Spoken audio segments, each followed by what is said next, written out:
So let's talk about the user interface for 1 second here.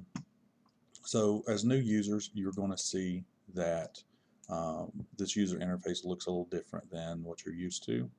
Um, I'm not going to go over every single aspect of ZBrush because it can get overwhelming.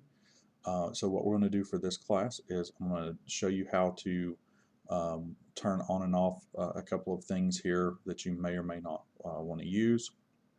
I personally get rid of this little silhouette whenever I'm just kind of first starting out. You can use this a little bit later whenever you're getting more advanced and you need to see the silhouette of your object. This little menu over here, or this little head icon, this lets you see if you rotate your object, so we can actually see let me zoom in here, some of the you can see the polygons on this sphere here. So if I rotate, you can see those move, but you can also see the little head up here at the top right hand corner of your canvas, like it's kind of showing you the rotational angle of your object. And so that just lets you see where the front face of your object is, because again, like if you bring a sphere in and rotate it around and you didn't have this little icon here, it'd be very difficult to tell if you were starting on the front side or whatever.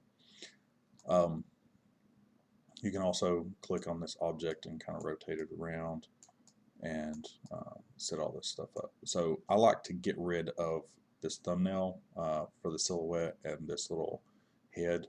And the way to do that is we're going to go up to the top menu, click Preferences, then we're going to scroll down to Cam View.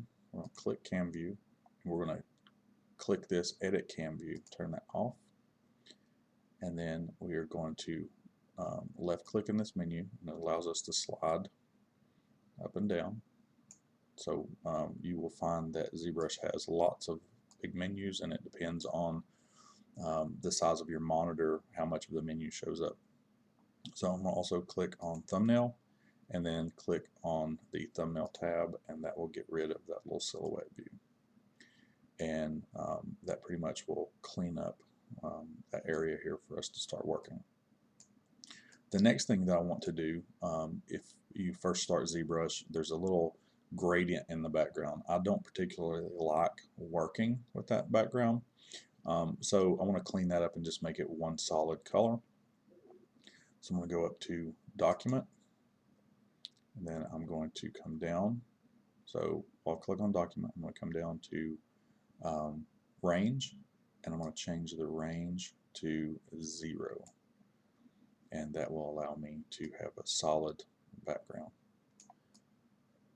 Okay, so that's another little quick set of resources there to clean up your user interface.